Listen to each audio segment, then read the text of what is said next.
느헤미야 2장 11절로 18절까지의 말씀입니다.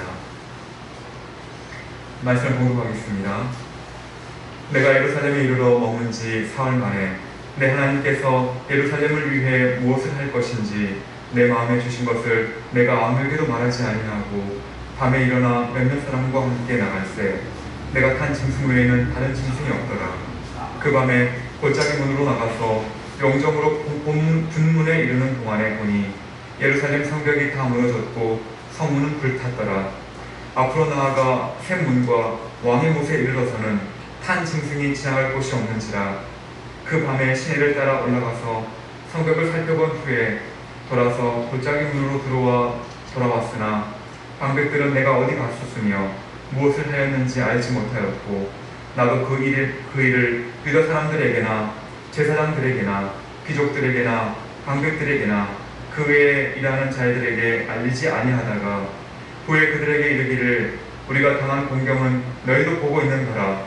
예루살렘이 황폐하고 성문이 불탔으니 자 예루살렘 성을 건축하여 당시 수치를 당하지 말자 하고 또 그들에게 하나님의 선한 손이 나를 도우신 일과 왕이 내게 이른 말씀을 전하였더니 그들의 말이 일어나 건축하자 하고 모두 힘을 내어 이 선한 일을 하려 하네. 아멘. 이 시간 희망을 만들어가는 신앙이라는 제목으로 목사님 말씀 전하시겠습니다.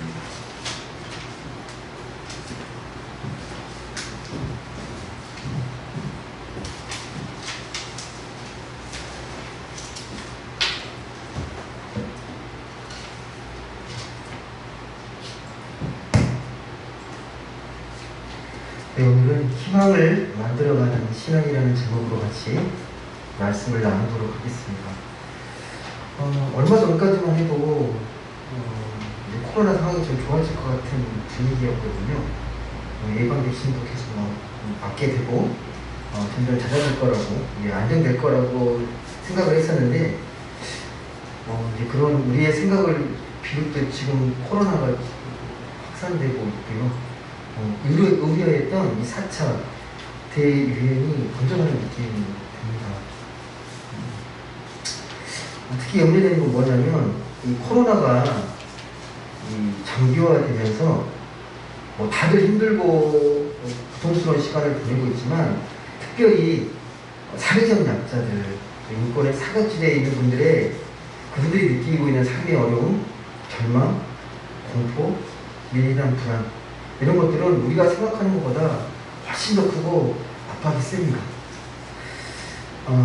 또 요즘 날씨가 매우 무덥잖아요. 거의 40도가 육박할 정도로 매우 습하고 무더운데 이런 상황에서 땀도 통하지 않는, 땀도 배출되지 않는 이 방호복을 하루 종일 입고 코로나 검사하고 방역에 종사하는 분들이 계십니다. 그분들이 지치지 않도록 우리가 좀 생각할 때 기도하면 좋을 것 같고요. 부디 우리가 이런 상황을 잘 이겨내고 극복해 나갔으면 좋겠습니다. 우리도 얼마 전까지만 해도 우리도 코로나 상황이 중간중간 좋아지면 잠깐 나와서 대면 예배를 드렸었는데 현재는 모든 교회가 지금 4단계 때문에 비대면 예배로 드리고 있습니다. 근데 이런 상황이 이제 금방 끝날 것 같았는데 자꾸만 이렇게 길어지고 주기적으로 반복되다 보니까요. 지치기도 하고 또 상황이 원망스럽기도 합니다. 우리가 생각하는 대로 세상은 흘러가지 않는 경향이 있습니다. 우리가 꿈꾸는 대로, 우리가 계획한 대로 그렇게 순탄하게 흘러가지 않는 것들을 많이 경험하고 목도하게 되는데 특히나 지금 이런 상황에서 속으로 이렇게 따지고 싶은 마음이 있을 거예요. 야, 너 코로나 바이러스 너는 영치가 없냐? 그만 좀 괴롭히달라고 따지면 좋겠지만 따질 수 없습니다. 참 어리석은 일이죠. 여하튼 우리가 그럼에도 불구하고 우리 믿는 사람들은 그런 부정적이고 이런 부정적인 생각들에 갇혀서 매몰되는 게 아니라 그것들을 걷어내고 다시금 희망을 품는 사람들, 그게 우리 믿는 사람들이고 성경의 역사에서 펼쳐지는 많은 수많은 위대한 인물들이 걸어갔던 길이기도 합니다. 특별히 그런 의미에서 우리의 삶의 현실 속에서 이 느헤미야 말씀을 읽는다는 건 많은 의미가 있고요. 또 많은 우리에게 삶의 통찰을 주는 귀한 말씀이라고 생각합니다. 이 오늘 말씀을 통하여서 과연 우리가 어떤 길을 걸어가야 되고 우리가 어떤 희망을 찾아야 될지 생각해 보시면 좋겠습니다. 먼저 이 느헤미야의 말씀의 좀 배경을 살펴봐야 이 말씀을 제대로 이해할 수가 있게 되는데요. 당시 느헤미야가 살았던 시대는요, 그러니까 이 고대 근동 역사에서 바벨론이라는 이 강자가 무너지고 그 자리를 페르시아가 차지하는 그런 형국이었습니다. 그러니까 이 페르시아가 바벨론을 무너뜨리고 고대 근동의 패권국이 됩니다. 그래서 고대 근동에 있는 모든 국가들이 이 페르시아의 지배에 복속되게 되고 이스라엘 또한 이 페르시아의 지배 속에 들어가게 됩니다. 근데 이 바벨론하고 페르시아하고 차이점이 있는데 그 전에 이 바벨론은요 되게 무자비한 통치를 했어요. 예, 자비와 권한이 없는 정말 거칠게 잔혹하게 정치를 했다면 그래도 이 페르시아는요 각 나라의 자치를 인정해주고 종교적 자유를 허용해줍니다. 소위 말해서 이 관용 정책이라고 하는데 이 페르시아는 그런 정책을 씁니다. 그런데도 이 나라의 땅덩어리도 넓고 또 세금을 많이 걷어들이다 보니까요 곳곳에서 밀란이 일어나고 폭동이 일어납니다. 예, 고민이 그거죠. 페르시아 제국은 어떻게 하면 이 통치권에 있는 나라들을 이 자기 지배 영역에 있는 나라들을 어떻게 좀 안정시키면서 통치권을 확보할 것인가. 예, 그런 고민이 이 페르시아 제국의 남긴 숙제였습니다. 이런 상황 속에서 활약했던 인물이요 오늘 보게 되니 느헤미야라는 느헤미야. 여러분 느헤미야는요 이 페르시아 대제국에서도 정말 뛰어난 관료로 인정받았던 인물입니다. 왕의 두터운 신임을 받았던 인물입니다. 그래서 술 맡은 간원의 직책까지 올라요. 이 술 맡은 간원은 그냥 보통 직책이 아니고요 왕이 절대 신뢰하지 않으면 맡기지 않는 직책이 이 술 맡은 간원이라는 이 고위직입니다. 근데 당시에 보면 이제 바벨론도 그랬고요. 이 포로들이 이제 페르시아로 끌려올 때 그냥 힘없고 약한 사람을 끌고 오는 게 아니라 그 나라의 좀 엘리트들, 뛰어난 사람들, 인재들을 끌고 왔기 때문에요. 거기에는 정말 좋은 인재들이 많았는데 그 중에서도 특별히 이스라엘, 유대인들이 두각을 많이 나타냅니다. 다니엘도 그랬고 이 느헤미야도 그렇습니다. 근데 어느 날 이 느헤미야가 이 페르시아 제국의 관료로 잘 지내고 있다가 하나니라는 인물이 찾아옵니다. 자기 고국에 있는 하나니가 찾아와서 예루살렘의 그 소식을 전해줍니다. 어떤 형편에 있는지. 그러면서 지금 고국의 상황이, 고향의 상황이 말도 못할 정도로 극심한 어려움과 고통 속에 있다라고 그렇게 얘기합니다. 이 고향에 남겨진 이 백성들이 너무 고생이 심하다. 예루살렘 성벽은 다 허물어졌고 성문들은 다 불에 타가지고 다 폐허가 된 그런 정말 힘든 상황이다. 이 말을 듣고 느헤미야가요 깊은 슬픔에 잠깁니다. 그리고 며칠 동안 금식하면서 하나님께 기도합니다. 자기 고국 이스라엘을 위해서, 유대 땅을 위해서 간절히 기도합니다. 철저히 이스라엘의 죄를 회개하고 참여하면서 하나님께 다시금 저희를 보살펴달라고, 자비의 손길을 베풀어달라고 그런 간청의 기도를 하게 됩니다. 저희 이스라엘을 회복시켜달라는 간절한 기도를, 자비를 구하는 기도를 이 느헤미야가 하게 됩니다. 그래서 이 느헤미야가 지금 왕 옆에 있잖아요. 그래서 왕에게 자기의 속사정을 좀 이야기하고 싶은데 아무 때나 이야기할 수 있는 게 아닙니다. 왕이 먼저 말을 꺼내기 전에 말을 할 수 있는 게 아닙니다. 그래서 때를 보고 있었는데, 기도하면서 때를 보고 있었는데 느헤미야의 수심이 깊은 걸 이 왕이 발견해요. 얼굴에 이렇게 근심 가득한 얼굴. 근데 이것도 말도 안 되는 일입니다. 왕의 심기를 불편하게 하는 건요, 대역죄예요. 왕을 불편하게 하는 건 있을 수 없는 일이에요. 근데 워낙 신뢰하다 보니까 오히려 왕이 더 친절하게 묻잖아요. 뭐 때문에 이렇게 근심하고 수심하냐. 그때 때가 왔다 싶어가지고 느헤미야가 자기 예루살렘 고국에 대한 이야기를 한 거예요. 저를 이 고국 땅인 이스라엘로 보내주셔서 무너져버린 저희 예루살렘 성읍을 좀 회복시키도록 다시 세우게 해달라고 간절히 청하게 됩니다. 왕의 입장에서는 그렇잖아요. 자기가 깊이 신뢰하는 신하를 떠나보낸다는 게 쉬운 일이 아닙니다.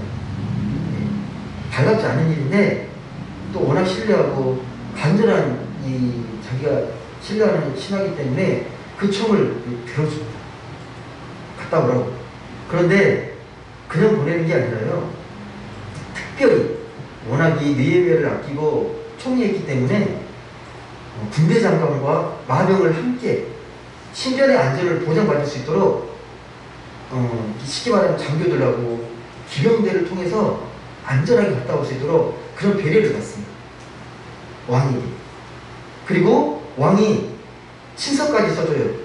그 이스라엘로 가는 길이 이제 이 페르시아에서 서쪽 유브라데강 서쪽 지역을 지나가게 되는데, 그쪽에 있는 총독들, 각 나라의 지역마다 총독들이 다스리고 있는데, 총독들에게 느헤미야가 지나갈 때마다 안전하게 지나갈 수 있도록, 그리고 이 느헤미야에게 필요한 것들이 있으면 아낌없이 제공해달라고, 협조하라고 그런 친서를 직접 써서 보냅니다.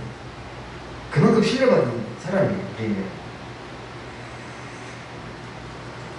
이때 페르시아 왕이요, 이 세계사를 찾아보면 아닥사스다 왕 1세입니다. 그리고 주전 5세기경 정도 됩니다. 이때 주전 5세기경에 그렇게 느헤미야는 그 머나의 여정을 통해서 자기의 고국 땅인 이 유대 땅 예루살렘 성읍에 도착하게 됩니다. 여러분, 느헤미야는요, 평소에 하나님께 늘 기도하면서 하나님과 친밀하게 하나님과 동행했던 인물입니다. 그래서 페르시아의 제국의 신하로 지냈지만 늘 자기의 고국 땅을 생각하면서 기도했던 인물입니다. 그렇기 때문에 이게 가능한 거예요. 어느 날 갑자기 문득 충격받아가지고 간 게 아니고요, 늘 고국에 대한 마음이 있었는데 이 하나님이라는 인물을 통해서 고국의 사정을 더 깊이 깨닫게 되고 더 간절히 기도하면서 자신의 소명이 무엇인지를 다시 한번 확인하고 그렇게 용기 있게 그런 좋은 자리를 박차고 그 어려운 길을 떠나게 되는 겁니다. 느헤미야의 사명은 크게 두 가지로 있었습니다. 자기 고국 땅에 돌아가서 무너져버린 이 이스라엘 예루살렘 성읍을 다시 재건해가지고 외세의 침략으로부터 잘 보호하는 것. 또 한 가지는 다 무너져버린 이 이스라엘 공동체, 그들 다시 추스려서 이스라엘 공동체를 다시 회복시키고 이스라엘이 하나님 나라의 백성임을 다시 한번 일깨우면서 그들의 공동체의 정체성, 정신을 다시 세우는 일이 느헤미야의 소명입니다. 그걸 깨닫고 예루살렘에 도착한 겁니다. 여러분들이 말처럼 쉬운 게 아니잖아요. 그런 좋은 뜻, 좋은 마음을 품고 간다고 그 뜻이 그냥 순탄하게 되진 않습니다. 이제 내가 하나님의 부르심을 받고 하나님의 소명을 가지고 내가 이스라엘 돌아가게 되면 이스라엘 재건하고 회복시키고 다시 살려낼 거야. 이건 누구나 공감하는 정말 공의로운 일이고 당연한 일이지만 그 좋은 뜻만 가지고 간다고 해서 일이 척척척 진행되는 게 결코 아닙니다. 여러분, 이런 폐허가 된 이런 정말 엉망진창이 된 심란한 이 상황 가운데 이스라엘을 회복시키려면 뭐부터 해야 됩니까? 만약 여러분이 느헤미야라면 뭐부터 손을 내실 것 같습니까? 여러분이 지도자로서 만약에 느헤미야라면 폐허가 되어버린 예루살렘 성, 이 고국 땅에서 뭐부터 해야 되는 거예요? 어떻게 시작을 해야 되겠어요? 느헤미야가요, 그동안 이 페르시아에 있으면서 군중의 관료를 지냈잖아요. 그리고 이 사람들과의 관계, 정치에 매우 익숙한 사람, 사람 어떻게 대하고 어떤 관계를 맺어야 될지 그런 거에 대해서 식견이 있었던 사람입니다. 또 사람 마음이 있는 일들, 어떻게 풀어가야 되는지에 대한 이미 훈련이 된 사람이 느헤미야예요. 그냥 하루아침에 그냥 각각에서 리더가 된 게 아니라 이 페르시아에 있으면서 훈련을 받은 거죠. 예. 궁중의 정치 관료로서 또 여러 사람들, 이 페르시아 제국에 있으면 많은 사람들을 대하게 되는데 그들과의 어떤 관계를 가져야 지혜로운 관계인지를 충분히 알고 있습니다. 그래서 사람 마음을 읽는 일에 누구보다도 깊은 통찰력이 있던 사람입니다. 그러니까 이 왕의 마음까지 돌려서 이스라엘에 오게 되잖아요. 지혜가 있는 사람입니다. 느헤미야가 이 예루살렘에 도착해가지고요. 도착하자마자 사람들을 불러 모아놓고 나는 이런 비전과 이런 목적과 이런 걸로 다시 이스라엘을 세우기 위해 왔다. 그렇게 하지 않았어요. 도착해가지고 그렇게 하지 않았습니다. 자기가 또 총독이라고 총독의 권한으로 왔잖아요. 총독을 임명해서 왔기 때문에 총독의 권한을 갖고 왔으니까 너희는 내가 말하는 대로 따라라. 그렇게 하지도 않았습니다. 다시 말씀드리지만요.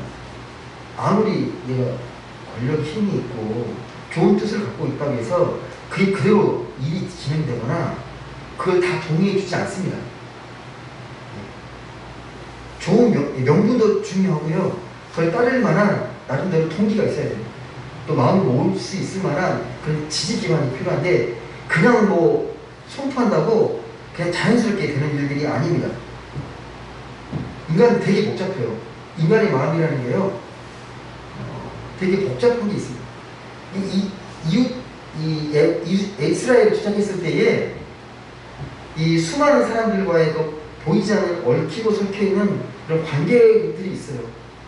관료와 또 민중 사이의 그런 갈등, 또 자기들끼리 어떤 그런 이해관계, 되게 복잡하게 얽혀 있는 이런 관계들이 있습니다.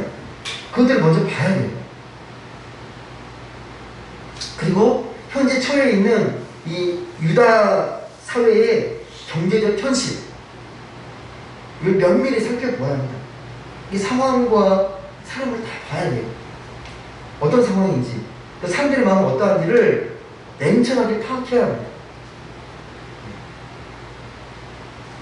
이런 것도 없이 그냥 덤벼들면요, 반대에 쉽게 부딪히게 되고 일이 실패에 끝나고 맙니다. 만약에 느헤미야가 그냥 자기 총독의 권한을 가지고 그냥 명분을 갖고 일을 덤벼들었으면 이 성벽 재건하는 거 실패했을 거예요. 절대 성공할 수 없습니다. 당시 상황을 들여다보시면 절대 성공할 수 없습니다. 느헤미야가 이 예루살렘에 도착해가지고요, 바로 일을 한 게 아니라 사흘 동안 쉬었다라고 기록이 되어 있습니다. 사흘 동안 쉬었다. 근데 쉰 게 아니라 물론 쉼도 조금은 있었겠지만 깊이 고민하고 생각하는 시간이었을 겁니다. 어떻게 하면 좋을지, 하나님께 기도하면서 어떻게 해야 될지를 깊이 고민하는 시간을 보냈을 겁니다. 그러다가 어느 날 수행원 몇 명만 데리고요, 밤에 몰래 숙소에 나와가지고 예루살렘 상황을 살펴보기 시작합니다. 예루살렘 그 남쪽 끝에서 이 남쪽으로 출발해서 다시 북쪽으로 거니면서요, 성이 지금 어떤 형태인지를 살펴보기 시작합니다. 면밀히 살펴봅니다. 그러다가 샘문과 왕의 연못이라고 기록되어 있는데요, 거기에 이르르니까 더 이상 길을 갈 수가 없습니다. 완전 폐허던 길이 끊겼어요. 풀들만 수북하고 마구 버려진 쓰레기나 건물 잔해로 어지럽게 도저히 갈 수 없는 길이 됩니다. 그래서 그런 계곡을 따라서 올라가서 성벽을 둘러보고 다시 골짜기 문을 지나가지고 숙소로 돌아옵니다. 이런 예루살렘 상황을 둘러보면서요, 마음이 되게 착잡했을 거예요. 생각한 것보다 더 심각하구나, 더 심하게 벌어졌구나, 어디서부터 손을 대야 될지 안담했을 겁니다. 하지만 여러분, 지도자는요, 그런 상황, 그런 암담한 상황에서 비전을 제시해야 합니다. 그래서 리더죠. 어려운 상황을 뚫고 나갈 수 있는 비전을 제시하는 게 리더의 역할입니다. 보통은 이 상황이 암담하고 너무 그게 커 보이면요, 그 문제의 크기에 압도됩니다. 여러분도 살다 보면 정말 어려운 문제, 내 힘으로 해결할 수 없는 문제에 직면할 때가 있잖아요. 여러분 그때 어떻게 하십니까? 도저히 내 힘으로 풀 수 없는 그런 상황이 됐을 때 여러분 어떻게 접근하십니까? 그러니까 예를 들면 길을 가고 있는데 길 앞에 엄청난 큰 바위가 길을 가로막고 있습니다.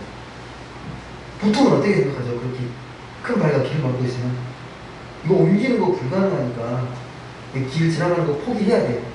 그러면서 돌아가게 되잖아요. 포기하게 되잖아요. 그런데 생각을 좀 바꿔요.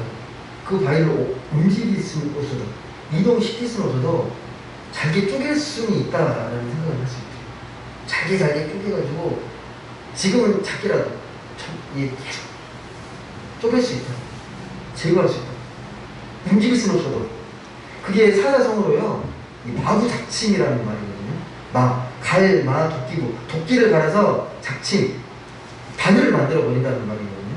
되게 무모하고 어리석어 보이는 일인데요, 믿는 사람들은 그 무모하고 어리석은 일에 뛰어듭니다. 왜? 그게 믿음의 길이기 때문입니다. 하나님이 함께 하시면 큰 바위도 넘어설 수 있는 용기를 주시고 힘을 주시기 때문에 그 막혔다고 주저앉고 절망하기보다 내가 할 수 있는 작은 몸짓을 하는 거죠. 야, 그거 왜 해? 그거 무모한 일이야. 무모한 몸짓인데 그 무모한 몸짓이 자꾸만 쌓여서 결국은 이 바위를 뚫게 되어 있습니다. 하나님이 역사하시면 반드시 해낼 수 있다는 믿음이 우리 그리스도인들에게는 반드시 가져야 할 믿음입니다. 여러분, 세상에 희망을 만드는 사람들은요, 어떻게 보면 이렇게 어처구니 없는 일에 뛰어드는 거죠. 무모한 일에 뛰어드는 겁니다. 여러분 지금 아시겠지만 지금 어디죠? 민주화운동을 하고 있네요.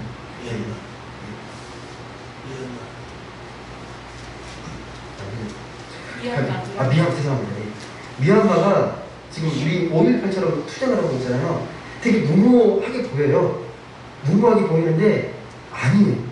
그 몸짓이 결국은 큰 바위를 뚫어낼 겁니다. 그 힘을 믿으면. 현실에 불만을 토로하고 현실에 안주하는 건 정말 쉽습니다, 여러분. 현실이 왜 그래? 왜 이렇게 어렵지? 불만을 토로하는 건 누구나 할 수 있고 정말 쉬운 일입니다. 하지만 절망 속에서 절망을 다독이면서 내가 할 수 있는 일을 통해서 희망의 불씨를 살려내는 것, 이게 진짜 용기입니다, 여러분. 절망은 어렵지 않아요. 누구라고 상담하거나 묻지 않아도, 누가 절망하라고 돕지 않아도요, 절망은 쉽게 빠질 수 있습니다. 절망하는 건 어렵지 않습니다. 얼마든지 절망할 수 있습니다. 포기하고 절망하는 건 정말 쉬운 일입니다. 여러분, 이 희망이라는 게 저절로 생기지 않아요. 저절로 생기지 않습니다.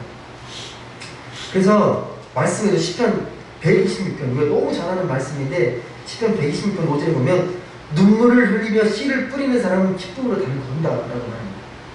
눈물을 흘리는 사람도 씨를 뿌리게 되면 반드시 기쁨으로 열매를 거둔다는 말씀입니다. 또 전도서 11장 4절에 보면 이런 말씀이 있어요.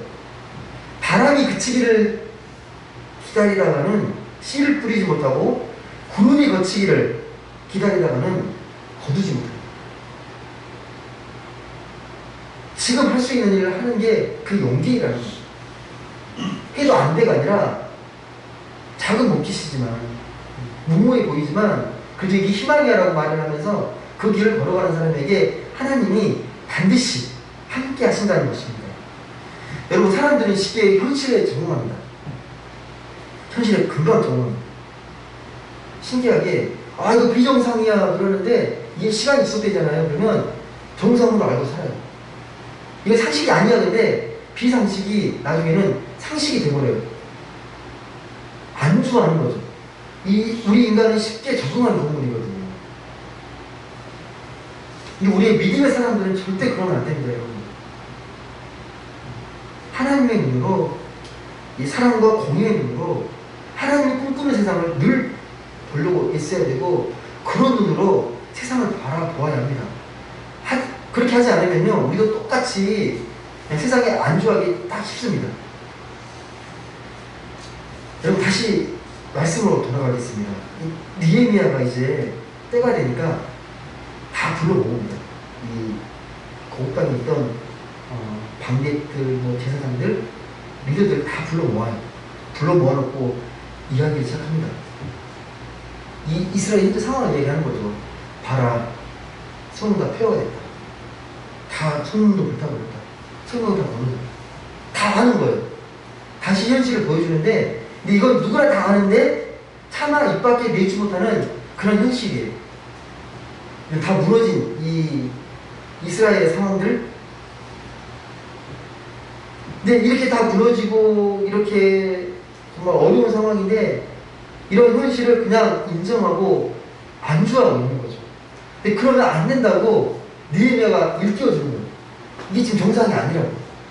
이렇게 다 무너진 상황 속에서 그냥 살아가는 건 정상이 아니야라고 그들 다시 일깨워줍니다. 이제 우리가 다 힘을 내서 다시는 이런 수모를 겪지 않도록 성벽을 재건하자. 격려하면서 이 무너진 성벽을 재건하자고 그렇게 희망을 이야기하는 겁니다. 여러분, 그래서요, 이 성벽을 재건하는 건요, 단지 이 성벽을 재건하는, 건축물을 다시 세우는 그런 차원이 아니라 그들의 무너졌던 신앙을 다시 회복하는 운동의 의미가 담겨 있습니다. 무슨 말이냐면요, 그 구약의 출애굽기를 보시게 되면 애굽의 노예로 있었던 이스라엘이 모세를 통해서 출애굽합니다. 애굽에서 해방돼서 이제 광야 생활을 하다가 이제 가나안 땅에 들어가게 되는데, 광야 생활을 하는 동안 하나님께서 모세를 통해서 명하십니다. 내가 너희와 함께할 회막을 지라. 회막을 만들라. 근데 이 회막을 만들 때요, 모든 이 이스라엘의 백성들이 자기가 가지고 있는 걸 다 내어놓고 이 이스라엘의 회막을 짓기 시작합니다. 모두가 동참했어요. 무슨 말씀이냐면, 회막을 짓는 것 자체도 중요한 일이지만요, 이 회막을 함께 만들면서 우리가 어떤 공동체인지를 깊이 깨닫게 됩니다. 함께 일하고 같이 땀 흘리면서 우리가 누구인지, 우리가 언약 백성의 공동체임을 깊이 깨닫고 마음을 하나로 모으는 거죠. 그런 신앙의 추억을 갖고 우리가 어떻게 살아가야 될지를 고민하고 또 삶을 나눌 수 있는 그런 계기가 회막을 짓는 시간이었습니다. 이 성벽을 재건하는 것도 마찬가지예요. 그래서 단지 성벽을 세우는 데 목적이 있는 게 아니라 이 성벽을 함께 세우면서요, 함께 격려하고 서로가 어떤 존재인지를 다시 한번 일깨워줄 수 있는 소중한 시간이 되는 거예요. 느헤미야가 그래서 이 성벽을 재건하자고 이야기하면서요, 두 가지 사실을 통해서, 두 가지를 이야기하면서 격려합니다. 첫 번째가 뭐냐면, 지금껏 하나님이 우리를 어떻게 지키시고 어떻게 우리를 돌보아 주셨는지, 어떻게 선하신 손길로 우리를 보살펴 주셨는지를 상기시킵니다. 여러분, 이게 왜 중요하냐면요, 우리의 믿음이라는 게 어떻게 성장하냐면, 우리가 그동안 하나님 함께 하셨던 그 믿음을 다시 한번 기억하고 그 믿음에 고백하고 감사하면서요, 또 다른 믿음을 불러오기 때문에 이 시간들이 되게 소중합니다. 어떻게 우리 함께 하셨는지, 그 임마누엘 되신 하나님이 어떻게 우리 함께 하셨는지를 자꾸 이야기하고 또 감사하면서 그 믿음을 다시 한번 우리가 상기시키는 거예요. 또 다른 믿음을 불러올 수 있는 중요한 작업입니다. 또 한 가지가, 내가 이 페르시아에서 이 땅에 왔을 때에 그냥 온 게 아니다. 왕께서 친히 조서까지 써서 우리가 이 성벽을 재건하게 되면 물적인 또 여러 가지 협력적인 지원을 받기로 약속했다. 그걸 이야기하는 거예요. 아, 이거 정말 하나님이 하시는 일이구나. 그걸 깨닫게 하는 거죠. 이 말을 듣고 드디어 이제 이 이스라엘 백성들이 용기를 내기 시작합니다. 이 절망과 무기력이라는 깊은 어둠 속에 잠겨 있다가 그 어둠을 걷어내고 예, 해보겠습니다. 한번 해보시죠. 성벽 재건해 보겠습니다. 용기 있게 결단하면서 이제 나오기 시작하는 거죠. 함께 해보자. 함께 만들어 가보자. 여러분, 이게 되게 감동적인 장면이에요. 저는 이게 여러분 잘 보시면요, 성벽을 다시 재건하고 예루살렘을 다시 회복하겠다는 생각을 아예 못할 때였습니다. 아예 이게 현실이다. 우리 이렇게 사는 게 당연한 거야. 이 폐허의 더미 속에 살아가는 게 당연하고 이렇게 비참하게 사는 게 어쩔 수 없다라고 절망과 무기력 속에 살아가고 있다가 느헤미야가 그 마음 다시 회복시키는 거예요. 하나님의 말씀, 하나님의 메시지로 다시 이렇게 세우는 거예요. 뭉클한 장면이에요. 여러분, 이번 그 도쿄올림픽 뭐 경기를 보시는지 모르겠는데요, 이건 좀 특이한 장면이 하나 있습니다. 시리아 대표팀 중에요, 바이에슬론 천인 3종 경기에 그 나라의 대표로 참가한 그 모하미드 마소라는 선수가 있습니다. 이 선수가요, 개막식에 누구를 만나냐면요, 다른 대표팀의 대표로 나와 있는, 이 수영 선수 대표로 나와 있는 동생을 만납니다. 알라 마소라는 사람인데, 이 동생이 어느 대표로 참여했냐면 올림픽 난민팀 소속으로 참여했어요. 형제인데 형은 시리아 대표로 참여했고 동생은 난민 대표로 참여했어요. 부름켜 안고 있는 장면이 SNS를 뜨겁게 달궜습니다. 비극이죠. 형제인데 나라를 달리해서 참여했습니다. 여러분, 지금까지도 시리아는요, 내전으로 엄청난 어려움을 겪고 있습니다. 시리아는. 혹시 인터넷 사진을 보셨는지 모르겠지만요, 전쟁이 얼마나 참혹한지, 얼마나 비참한지 확인할 수 있습니다. 얼마 전에 그 바다에 떠밀렸던 아이 사진을 혹시 보셨습니까? 엎어져가지고 시리아 내전으로 죽어가는 아이들. 뭐 정말 이쁜 쌍둥이가 있는데요, 쌍둥이가 포탄에 죽어가지고 그 아이를 부둥켜 안고 있는 사진도 있습니다. 전쟁이 얼마나 비참하고 잔인한지 그 시리아의 그 전쟁의 참혹함을 이 사진을 통해서 우리가 얼마든지 발견할 수 있습니다. 여러분, 이런 이 전쟁의 참호 속에서도요, 희망을 일궈내는 사람들이 있습니다. 혹시 그 흰색 헬멧이라고요, 하얀색 헬멧, 그 민간 구조대가 있어요. 이분들은요, 그러니까 평범한 시민들인데 전쟁에 포탄이 떨어지면 도망가는 게 아니라 기다렸다가 거기에 어려움을 처한 사람들 빨리 구조해내는 게 이분들의 역할이에요. 흰색 헬멧을 쓰고 무너진 건물 속에서 사람들 구해내는 일을 합니다. 보니까 많이 죽었어요. 워낙 위험한 일이 있다 보니까 벌써 수많은 인명들이 흰색 헬멧 민간 구조대를 통해서 생명도 구해냈지만 또 이 흰색 헬멧이라는 구조대에 있는 사람들도 많이 죽었습니다. 이런 사람들이 이런 폐허의 더미 속에서도 조용히 희망을 일구는 사람들입니다. 무모해 보일 수 있지만 그게 자기가 할 수 있는 최선이라 생각하고 그게 생명을 살려내는 일에 최선을 다합니다. 여러분, 그 시리아가 터키와 국경을 맞대고 있는데 거기 난민 캠프가 있어요. 근데 수많은 그 NGO 구호단체에서요, 필요한 물품들, 구호 물품들 가지고 거기 방문해서 이렇게 전달해 줍니다. 근데 거기서 들려오는 이야기가 하나 있는데요, 이 구호단체에서 필요할 것들, 입을 것들 이렇게 갖다 주니까 이 구호단체에게 이렇게 말을 하는 거예요. 너무 고맙다. 근데 이런 것도 필요하지만 우리 정말 필요한 게 있다. 우리에게 학교를 좀 세워달라고. 무슨 말이냐면 이 나라가 지금 전쟁 때문에 거의 폐허이지만 그래도 나라의 미래는 교육이 있기 때문에, 아이들에게 달려있기 때문에 우리의 미래를 위해서 학교를 좀 세워달라고 부탁을 한 거예요. 이 소식을 듣고 많은 도움의 손길을 통해서 학교 세우기 프로젝트가 진행이 됐습니다. 학교 세우기 프로젝트. 1년 안에 완공하는 걸 목표로 했는데요, 3개월 만에 학교를 지워버렸어요. 난리 공사가 아니라 자신의 아이들을 위해서 짓는 거잖아요. 그래서 이 남미에 있는 인부들이요, 24시간 3개월 해가지고 이 학교를 지어냈습니다. 그 환경에서도 해맑은 표정을 짓고 있는 아이들을 볼 때 많은 걸 느끼게 합니다. 비록 지금은 이런 전쟁 속에서 힘들게 살아가지만 아마도 이 아이들이 컸을 때에 그들이 서로 돌보고 살았던 기억, 그곳에서 배웠던 소중한 가르침을 통해서 자기 나라를 향한 더 나은 삶을 꿈꾸게 될 겁니다. 여러분, 이렇게 폐허더미를 치우면서 희망의 밭을 일구는 사람들의 모습이 정말 아름답지 않습니까?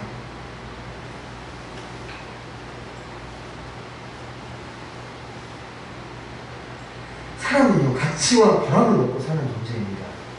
우리는 영적 존재인데요, 우리 영적 존재인 인간에게 필요한 일용할 양식이 뭐냐면요, 보람이라는, 가치라는 것. 그냥 우리가 밥만 먹고 우리가 행복하게 살 수 있는 게 아니라 삶의 보람과 의미, 가치를 먹어야 우리가 영적으로 성숙할 수 있습니다. 여러분, 우리는 전쟁도 아닌데 지금 우리 사회가 심각할 정도로 많이 분열되어 있습니다. 조금만 삶의 자리가 다르거나 서로의 의견이 다르면 되게 적대적으로 대합니다. 그래서 자기하고 입장이 조금만 다르면 상대방의 말을 들으려고 하지 않습니다. 쉽게 적대적인 말, 냉소적인 언어들, 또 비아냥거리는 말들을 자꾸 이렇게 던집니다.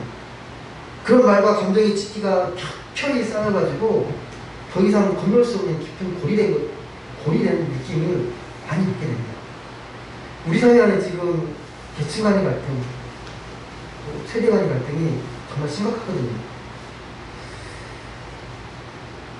여러분, 그럼에도 불구하고 더 이상 어쩔 수 없어가 아니라 우리가 그 자리야말로 우리 믿는 사람들이 희망을 심어야 될 자리임을 좀 깨달아야 합니다. 물론 지금 이런 코로나 상황에서요, 오히려 우리 믿는 사람들이 세상에 걱정거리가 되고 오히려 더 불편한 존재들이 된 것도 사실이지만, 그럼에도 불구하고 우리는 하나님 믿는 사람들의 모습이 어떠한지를요, 꾸준하게 우리 일상의 삶의 자리에서 보여주고 또 그들에게 향기를 내뿜으면서 하나님 자녀답게 살아가야 합니다. 그런 의미에서요, 우리가 쓰는 말도 더 달라져야 합니다. 우리가 쓰는 말들이 정말 생명이 담긴 말들을 해야 합니다. 남들이 절망하고 막 실망하고 이런 말을 할 때 그래도 우리 그들에게 격려해주고 그들에게 보듬어주고 화목하게 하고 따뜻하게 사랑이 담긴 말들을 한 번이라도 더 던져주면서 그래도 믿는 사람들이 우리에게 희망이야 라는 그런 소리를 최소한 우리 주변에 우리 이웃들로부터 들어야 합니다. 세상이 자꾸만 어둡게 느껴져도요, 우리는 끊임없이 세상에 빛을 던져 주어야 합니다. 그런 존재가 우리가 되어야 합니다. 여러분, 그 이탈리아의 아시시의 성 프란체스코, 되게 유명한 분이시죠. 성자고. 이분이 구원받고 이제 예수님을 믿은 후에요, 얼마 되지 않아서 길을 가다가 나환자를 만나요. 나병 환자를. 가서 기도해 싶은 충동이 정말 이렇게 있었는데 차마 그러지 못하고 지나쳐버려요. 왜? 혹시 이 나병 환자 곁에 갔다가 전염되면 어떡하나 걱정이 되고 더럽다는 생각이 들어가지고요, 그냥 지나쳐버립니다. 근데 걸어가는 동안 계속 마음에 성령께서 부담을 주십니다. 계속 부담을 주십니다. 그래서 그때 이 프란체스코가 기도를 합니다. 되게 정직한 기도죠. 주님, 제가 지금 이 나병 환자를 지나친 게 잘못입니까? 그때 이 성령의 음성이 들립니다. 너는 왜 그냥 지나가냐? 그러자 프란체스코가 또 대답합니다. 솔직하게 더럽게 느껴져서 됐습니다. 그때 다시 한번 성령의 음성이 들려옵니다. 너는 나병 환자보다 나았냐? 너는 그 나 환자보다 더 더럽혀진 죄인이었다. 그런데 내가 너를 있는 모습 그대로 받아주고 사랑했다. 그 순간 이 프란치스코가요, 마음의 깊은 참회를 하고 회개를 하면서 급히 달려가가지고 나병 환자의 손을 잡고 키스하고 축복하면서 기도해주고, 이 순간부터 이 프란치스코가요, 사랑의 놀라운 이 사랑의 순례를 시작합니다. 그러면서 드렸던 기도가 있어요. 감사의 기도인데요, 평화의 기도라는 기도입니다. 전 세계인들이 가장 사랑하는 기도 중에 하나가요, 이 프란치스코의 평화의 기도입니다. 한번 이 기도를 한번 우리 같이 이 세상을 정말 사랑하고 하나님을 사랑하는 마음으로 한번 읽었으면 좋겠습니다.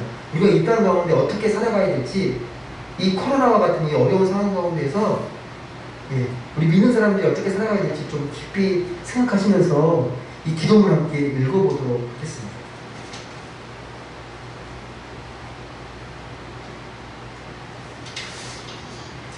네, 각자의 초소에서 우리 같이 천천히 한번 읽어보겠습니다. 주여, 저를 평화의 도구로 써주소서. 미움이 있는 곳에 사랑을, 다툼이 있는 곳에 용서를, 불화가 있는 곳에 화목을, 의혹이 있는 곳에 믿음을 심게 하소서. 잘못이 있는 곳에 진리를, 절망이 있는 곳에 희망을, 어두움이 있는 곳에 빛을, 슬픔이 있는 곳에 기쁨을 주게 하소서.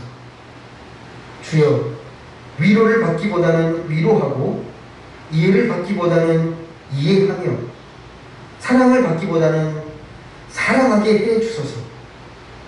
우리는 줌으로써 받고 용서함으로써 용서받으며, 자신을 버리고 죽음으로써 영원한 생명을 얻기 때문입니다. 주여, 저를 평화의 도구로 써주소서. 아멘. 말씀을 믿겠습니다. 여러분, 이 성 프란치스코의 평화를 구하는 이 기도처럼요, 정말 미움이 있는 곳에 사랑을, 상처가 있는 곳에 용서를, 분열이 있는 곳에 일치를, 의혹이 있는 곳에 믿음을, 또 이렇게 오류가 있는 곳에 진리를, 절망이 있는 곳에 희망을, 어둠이 있는 곳에 빛을, 슬픔이 있는 곳에 기쁨을 심는 그런 분들이 되셨으면 좋겠습니다. 그러한 삶이 여전히 이 땅을 살아가는 우리에게 하나님이 주신 소명이기 때문입니다. 하나님의 나라는요, 바로 이런 평화의 기도를 통해서, 평화의 기도를 우리가 이루기를 원하는 삶을 통해서 만들어져 갑니다. 희망을 꿈꾸는 사람을 통해서 확장되어 갑니다. 어려움이 있고 난관이 있더라도요, 너무 불평하고 투덜거리기보다 그곳에 하나님의 희망을 발견하고 하나님의 희망을 심는 그런 분들이 되셨으면 좋겠습니다. 니에미야처럼 폐허의 더미 속에서 희망의 하나님이 함께 하시니 우리가 힘을 내자, 우리 결국 승리할 것이다 라는 그런 믿음의 격려와 고백을 하는 분들이 되셨으면 정말 좋겠습니다. 여러분, 올 한 해도 많이 지나갔습니다. 벌써 7월이 지나가고 이제 8, 9, 10, 11, 12, 5개월밖에 안 남았는데요, 지금까지 지나온 시간이 혹시 무너진 성벽처럼 다 실패의 시간처럼 이렇게 여겨지십니까? 하지만 여전히 우리에게 남은 5개월의 시간이 있고, 우리에게 인생에 주어진 생명과 같은 시간들이 있습니다. 그 시간을 하나님과 함께하면, 희망의 하나님과 함께하면 반드시 우리는 기쁨으로 단을 거두고 생명으로 우리 삶을 일구어 나갈 수 있게 될 것입니다. 부디 사랑하는 우리 성도님들, 느헤미야처럼, 프란치스코처럼 이런 희망의 기도, 이 평화의 기도를 통해서 그런 삶이 우리에게 이루어지기를, 우리 안에 이루어지기를, 그런 생명이 이루어지기를 간절히 기도하면서 한 주간도 승리하며 또 주 안에서 행복을 일구며 살아가는 모든 분들 되시길 주님의 이름으로 간절히 소망합니다.